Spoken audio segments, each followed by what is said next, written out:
Hello and welcome to another replica reviews video. Now today we're going to be doing a direct side-by-side comparison of the ASG Dan Wesson BB revolver and the ASG Dan Wesson pellet revolver. Now as you can see, they are both very similar guns. The main difference is kind of aesthetically to these two. This one has a 6-inch barrel, this one has an 8-inch barrel. Now I can kind of vouch for the fact that these are very, very large guns. Kind of comparable size with the 6-inch to the Desert Eagle, sorry.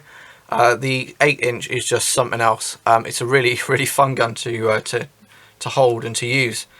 Now, as far as kind of aestheticals looks, they haven't really changed anything. The only real changes have been internally. The cylinders here are both exactly the same. However, the barrel is not. The ASG Dan Wesson pellet firing revolver doesn't have a recessed barrel, and the barrel that is in there is actually rifled. Obviously, if you're using lead pellets, you need the rifling just to get maximum accuracy out of the revolver itself. The BB version has a recessed barrel and just a straight smoothbore barrel inside. Obviously, for BBs, that's all you really need. That said, this is still a very accurate revolver.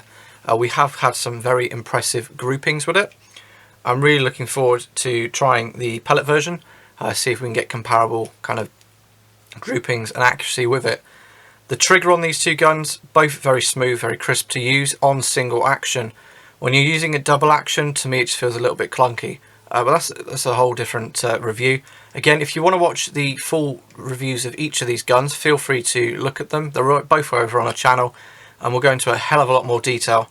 Now, the real main difference that people will notice with these two revolvers are the shells. Now, the shells here that I've just placed on the nickel one, funny enough, are for the nickel one.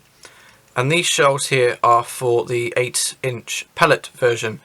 Now, to load these shells on the original ones, you simply just push the BBs in the front. Now, the way to load the shells on the 8-inch version, the pellet, is to unscrew them. Now, if I take them out of the speed loader, this might make my life a little bit easier. Just bear with me for 2 seconds. So now that we have the shell out in front of you, you can see that to get to it, all you have to do, just unscrew the top, you place your pellet in the top here, and then screw it back on. Now, as I mentioned in the actual tabletop review, for those of you that haven't seen, these aren't like the old Brocock charge cases. There's no actual air contained in these. There's no, there's no percussion caps. There's nothing. This literally is just a solid bit of brass that they've drilled out the center, so the air can travel from the back of the gun through here to push the pellet out of this section here. And then when you're done, you simply screw it back on. Now, my only real concern with this is a plastic top screwing onto a metal casing. Now, over time, I'm a bit worried that the plastic thread isn't going to last. Now, I've got no reason to suggest this, apart from prior experience with plastic meeting metal. So we'll just put these shells down here. Now, apart from that, it really is very similar. There aren't too many differences. The sights are exactly the same, safety is exactly the same, decal are exactly the same. Literally, the only difference is the shells and the barrel. Now, if you're after a gun that you can use anywhere, definitely go for the pellet version. Obviously, a lot of ranges here in the UK don't appreciate people using, BBs. Obviously, they've got a higher chance of ricochet. They're slightly less predictable, and they are not very accurate to a certain degree. Obviously, I understand that's a whole can of worms that, quite frankly, I don't really want to open up today. The pellet version, if you just want to take anywhere, I would definitely recommend. Most ranges are okay with using handheld weaponry, as long as it's pellet lead firing, so things like the CP88, 99, Beretta 92 FS, the pellet versions, that is. Things like that, this comes under the same category. Now, they claim that this will fire, I think it was at about 435 feet per second. Now, unfortunately, I haven't got a chronograph, so I can't check it. But it's something I do want to test out. I'm just looking at the box off the screen now. I did read it somewhere. I think it was about 430 feet per second, which is quite a hard-hitting gun. Both around the same value, money-wise.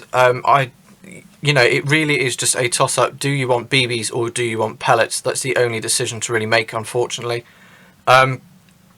It's completely up to the user there.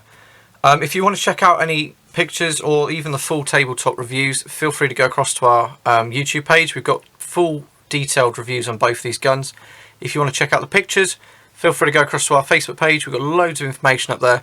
It's a lot easier for us to engage with our users as well. We can post things up for you to see, you know, whether it be funny videos or pictures of the guns or some news on what's going on the channel. It's just an awful lot easier to interact with our subscribers over there. So if you're one of our subscribers, or you know, you're just watching this, feel free to quickly check across onto the Facebook page. Give it a like, and you know, you can see all the latest goings on and all the latest pistols. Apart from that, any questions, feel free to post them below. It's been a pretty short video. There wasn't overly too much to say with these two, unfortunately, apart from the shells and the barrel. But hopefully it's kind of helped you out, you know, whether you're making the decision whether you want to go BB or pellet, etc., which one's better. So hopefully that's helped you out. So until then, thanks for watching, and take care.